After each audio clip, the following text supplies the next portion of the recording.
A warm welcome for Ryan Coogler, writer-director of Coogler Fruitvale.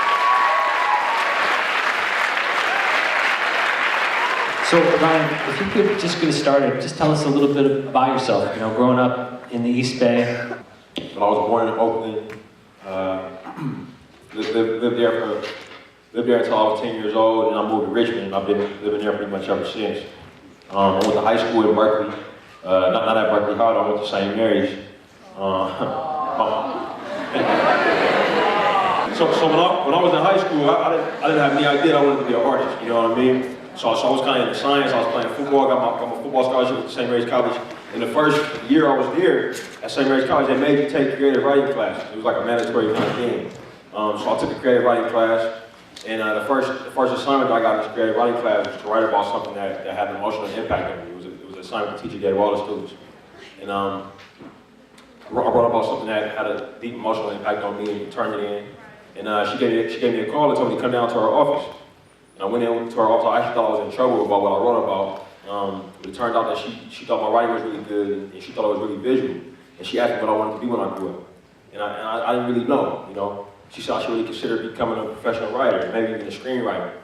She said, you know, when she read what I wrote, it felt like it was really visual. It felt like she could see it in her mind. So I kind of took that inspiration and it kind of stuck with me. So then I started to research what a screenplay looked like. I had never really seen one before. So I downloaded some screenplays while I was in, while I was in my dorm room, started looking them up. Got kind of curious about it, so I started trying it out for myself. Found out that I really liked it. Ended up, applying to film school after that, and went to USC in Los Angeles, and ended up making my first film shortly after that. So that's me in a nutshell. For me, what I wanted to do with the film was in essence give the audience an opportunity to spend time with a character like Oscar, and I felt like if I were to make a documentary, that would be impossible because Oscar was killed. He's no longer here. I couldn't put the camera on Oscar. I couldn't have the audience kind of hang out with Oscar for a day, which is what my goal was. So through the magic of fiction filmmaking, you can bring characters to life that aren't around anymore, through an actor's performance. So that was the number one motivation to make a fiction film. And the other motivation is time. From what I understand about documentaries and what a lot of my favorite documentaries are, they take a very long time to make. How many of you guys like documentaries in here? Not so much. What about reality TV? I like reality TV in here. Reality TV is kind of a form of documentary filmmaking. But the documentary films I really like. You guys ever seen Hoop Dreams? A film called Hoop Dreams? Awesome. Yeah. So Hoop Dreams was my favorite film. Hoop Dreams took several years to make. Nearly a decade to make one film. So for me, the docs that I always took a really long time to make. And for the subject matter that this film covered, I felt like time was of the essence. I felt like we didn't have a lot of time to wait, to get the story out there. So that was another reason. She asked about the character who Oscar puts on the phone with his grandmother and Farmer Joe. She asked if that was a real person. And the answer to that question is yes. That character is inspired by two separate real actual people. One person who Oscar helped out by putting on the phone with his grandmother and helping her with the recipe, and another woman who recognized Oscar when he was being taken off the train and videotaped and protested to the point that she was pushed back into the train. And that woman later on went and turned her footage in to the family at the hospital. I combined those two people into one, for the film. She was based on a true person. I had a question about the climax that happened in the station. How long did that take to film with the police sequence? That's a great question.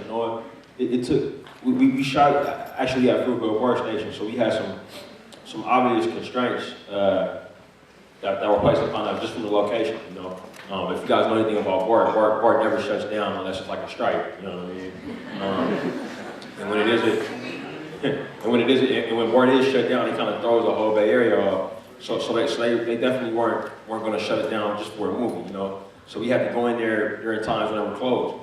So that time, that they were closed during the time we were shooting, it was like from 1 a.m. to 5 a.m. So about 4 hours. We would have to go in there and shoot. So we did that over the course of 3 days. So it was basically 3 4-hour increments. If you guys know anything about filmmaking, the standard day for filmmaking, it's not a 9 to 5 kind of business. We actually work on standard 12-hour days.